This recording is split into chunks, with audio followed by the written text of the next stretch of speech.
I left school at 14, and I came to Gloucester then, and grandmother came and my sister came. So the whole family together? Yeah, yes. We left Derby Road out altogether, yes. you see. And the restaurant, it was sort of a restaurant hotel thing because it had about,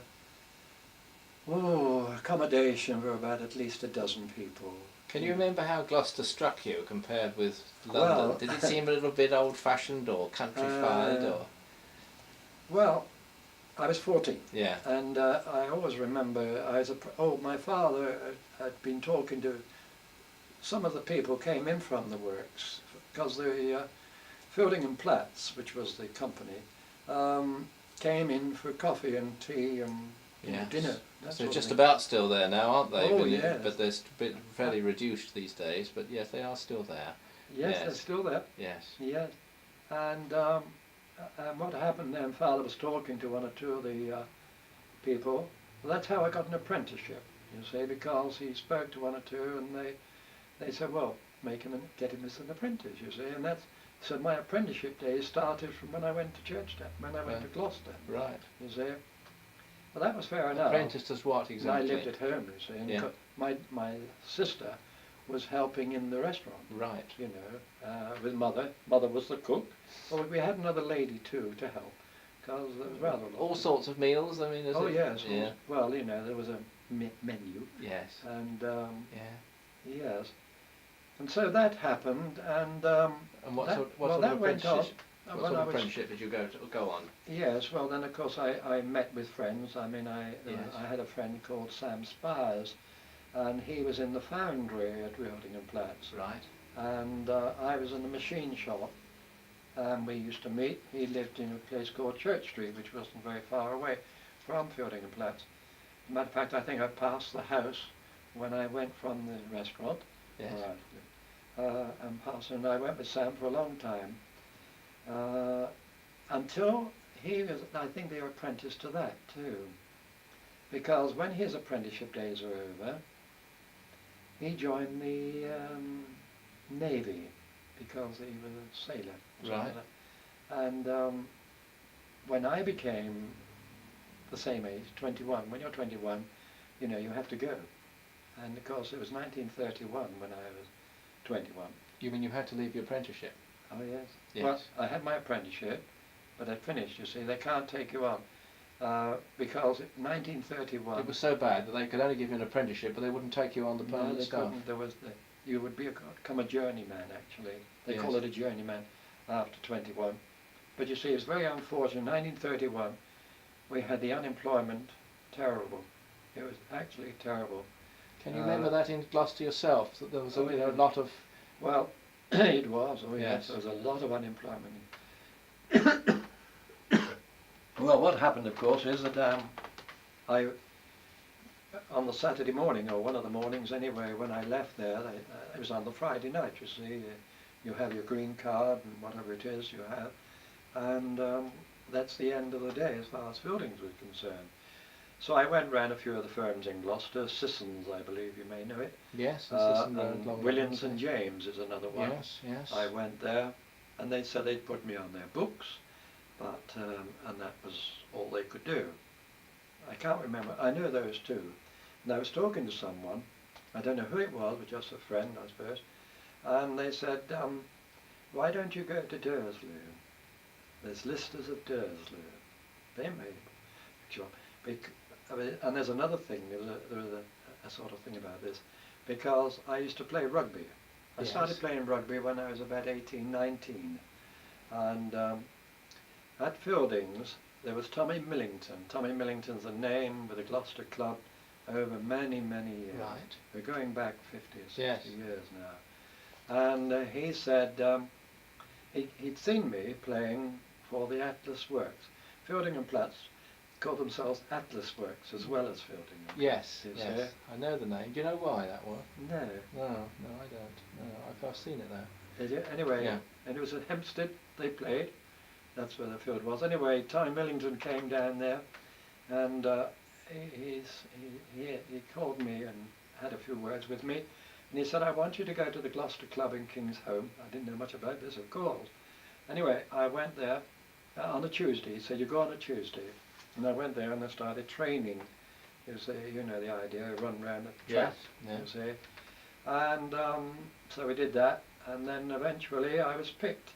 So that's how you got to know about Dursley, because... That's right, well I'd bring that in a moment. Right, okay. Because what happened, you see, is that that's how I came in to get to playing rugby at the Gloucester Club, you see, and that was considered quite a little thing. Anyway, so I went to Dursley, and as I said, and it was rather strange. I saw the not the works manager, but the I don't know, what do they call these chappies that take people on?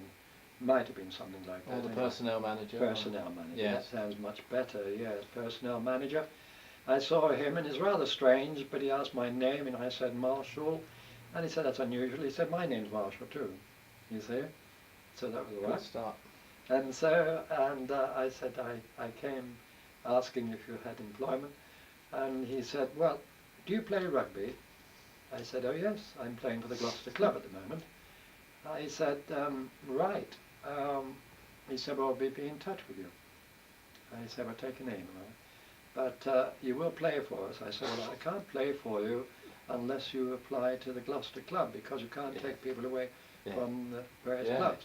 So on the Saturday morning, that was on the Saturday morning, on the Monday morning I had a letter from them, from Listers, saying that would I come, that's right, would I come for an interview on, was it, I'm not quite sure whether it was an interview, or would I think, would I come and start, or where I could start.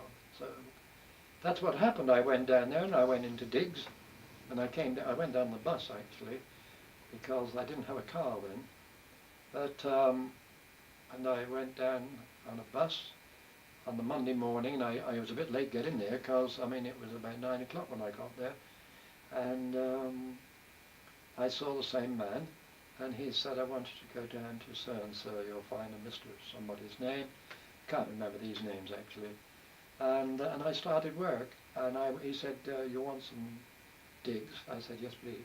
So he gave me an address to go to, and strange to relate, I lasted a week there in the digs.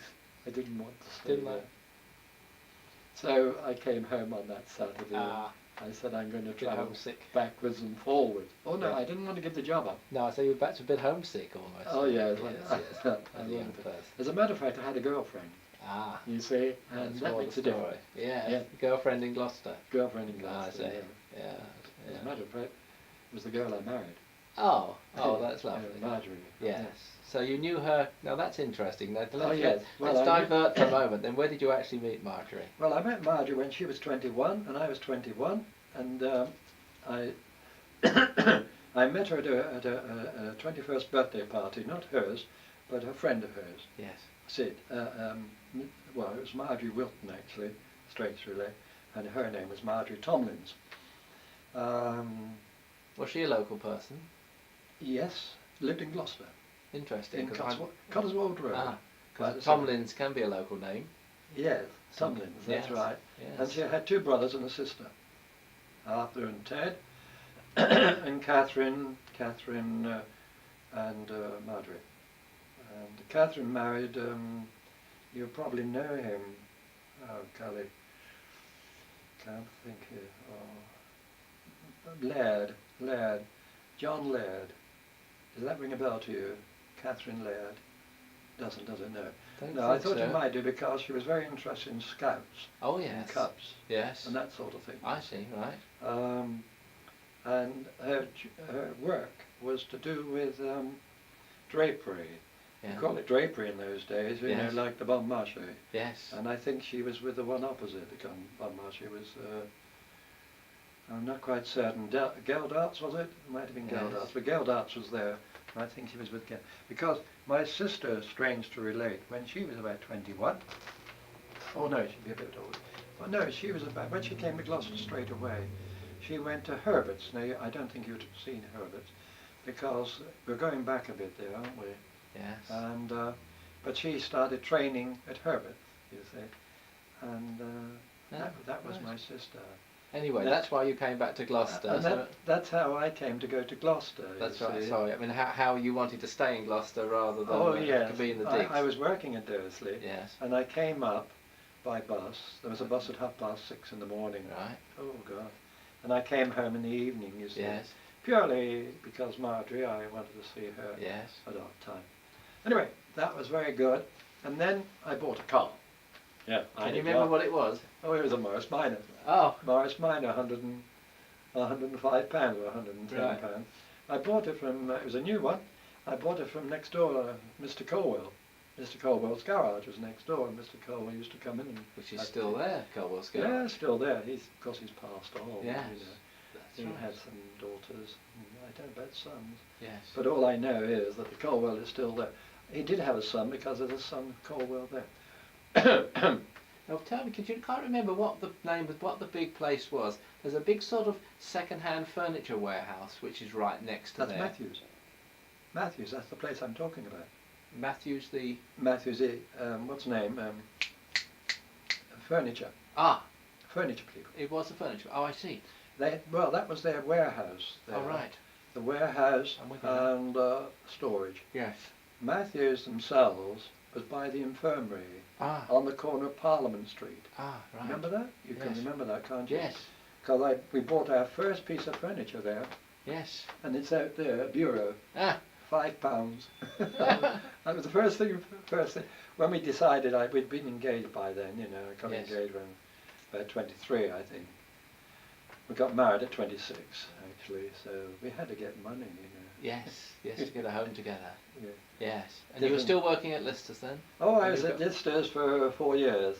Well, you see, what happened is that 1921 I joined them, and about 1930...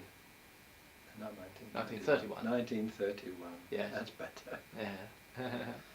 And what happened then is that, no, I was with them longer than that then, yes. Oh, by the way, I bought this car, and I travelled up every day, and I took three passengers, 2 in the back seat and 1 by my seat, you see. That helped pay for the car? And they helped pay for it, you see, yes. They were, I think they gave me £0.50 a day. Yes. Each. You see, so that was 7 and 6. Yes. And it was costing me £1 a week to give to Mr. Colwell to buy that car. And of course in 2 years, or just a year and a half or something, because my dad put some money into it. Yes. And the car was mine. When I paid him the last £1, he said, "You've been so good, you can keep that one." Oh, well, that's it was rather funny, really, wasn't it? Nice. So I had this car of my own. Yes, all your own. Oh, yeah.